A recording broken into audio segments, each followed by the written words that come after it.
Ok, j'ai une question à te poser. Est-ce que tu connais ce mec-là? Il est sur le marché US, donc c'est normal si tu le connais peut-être pas. Il s'appelle Brayscale. Ok, et est-ce que tu connais ce mec-là? Il est sur le marché français. Normalement, tu le connais. Il s'appelle Keo.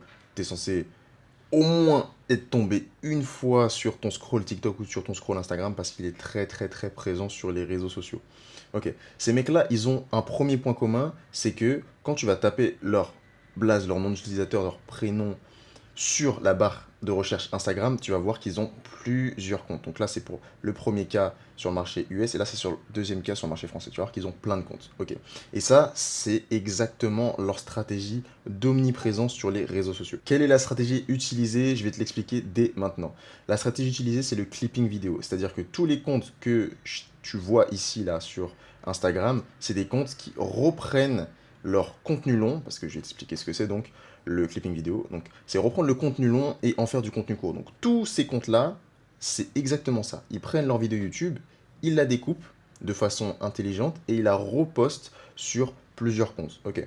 Donc ça, c'est du clipping vidéo, c'est la stratégie qui est mise en place pour chacun des deux créateurs qu'on a vu juste au-dessus. Ok. Maintenant, quel est leur deuxième point commun? Leur deuxième point commun, c'est qu'ils font tous les deux du contenu lifestyle, motivation et trash talk. Ok. Donc ça, c'est un contenu qui est excellent pour le clipping vidéo parce que c'est souvent du contenu qui va être très très polarisant et la polarisation, c'est ce qui fait que les gens vont beaucoup plus réagir en bien ou en négatif, hein, en positif ou en négatif, dans les commentaires, dans les likes, dans les partages, dans les republications, et c'est ce qui fait que on va avoir du contenu qui va devenir viral. Donc cette stratégie-là de clipping vidéo, c'est une stratégie qui est mise en place pour augmenter sa notoriété, principalement pas son image. Tu vas devenir très très connu, et c'est ce qui fait que ces mecs-là, puisqu'ils sont complètement omniprésents, ils inondent les réseaux sociaux avec leurs clips vidéo, parce que des comptes, ils en ont vraiment beaucoup beaucoup. Là, c'est les comptes principaux, mais ils en ont plein plein plein. Et bien cette stratégie-là, elle va leur permettre de se faire découvrir auprès de nouvelles personnes, de créer des fans hardcore parce qu'ils ont du contenu qui est polarisant,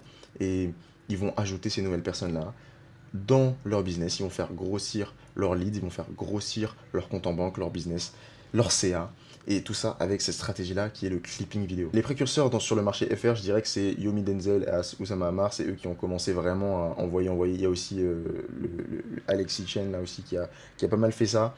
Il y a eu beaucoup beaucoup de clipping sur eux. C'est eux un peu les précurseurs du clipping vidéo. Mais comme je te l'ai dit, ça a deux tranchants, ça a deux inconvénients. C'est que tu développes ta notoriété mais pas ton image. Souvent, tu peux aussi te faire pas mal détester avec ton contenu court, déjà parce que tu inondes le marché, les réseaux sociaux, et aussi parce que des fois le contenu il va pas être en accord avec pas mal de personnes. Donc c'est une stratégie qui a avantages et inconvénients. Mais en tout cas, en termes de notoriété, pour développer rapidement sa notoriété et de manière très très puissante, c'est une très bonne stratégie. Maintenant, comment faire cela si tu veux mettre cela en place, si tu as un contenu qui s'adapte bien à cette stratégie-là? D'abord, la première solution, c'est de demander à sa communauté. Tu demandes à ta communauté que tu recherches des clippers pour clipper ton contenu long. Ça a un inconvénient et je vais te le dire juste après.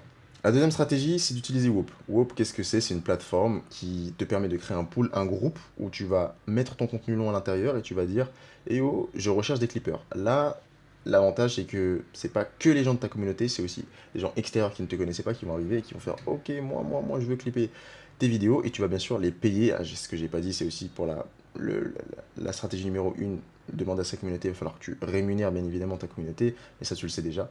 Et sur Whoop, c'est pareil, tu vas dire ok, je te paye 1 dollar pour les 1000 vues. Et tous tes clippers, ils vont faire du contenu pour toi en masse. Alors, l'inconvénient est le même pour la stratégie 1 et la stratégie 2, donc demander à sa communauté et utiliser Whoop, c'est que t'as pas vraiment un contrôle sur la qualité des clips. Ça, c'est un inconvénient. C'est-à-dire que tu vas inonder le marché en ayant des clips qui ne convertissent pas. Ils vont simplement inonder le marché pour inonder les réseaux sociaux. Je dis le marché, mais je parle des réseaux sociaux. Maintenant, la meilleure stratégie, selon moi, c'est de collaborer avec une agence de clipping short form. Ça, c'est la meilleure stratégie parce que dis-toi que derrière une agence comme celle-ci, tu as un mec qui est très bon en clipping vidéo, qui a formé d'autres mecs et qui fait du contenu pour toi avec toute son équipe qui est très très bonne en clipping vidéo. Voilà. Donc là, tu as une certitude d'avoir des vidéos qui sont de qualité, qui sont bien découpées par rapport à ton contenu long et qui sont aussi pensées pour convertir. Voilà. Voilà, donc là, je viens de t'expliquer la stratégie de clipping vidéo pour exploser sa notoriété, pour être omniprésent sur les réseaux sociaux. Elle s'applique pas à tout le monde, mais elle peut s'appliquer à toi si tu as un contenu lifestyle, motivation, trash talk, ça peut bien fonctionner. Et c'est ce que ces deux mecs font là. Et cette stratégie-là leur rapporte des leads, des milliers de leads chaque mois, des milliers de clients chaque mois. Et c'est ce qui fait grossir leur compte en banque en formation, accompagnement, etc. J'espère que la vidéo, elle t'aura aidé, elle t'aura appris quelque chose. Like, abonne-toi. Et puis, on se dit à une prochaine vidéo. C'était Soa. Salut.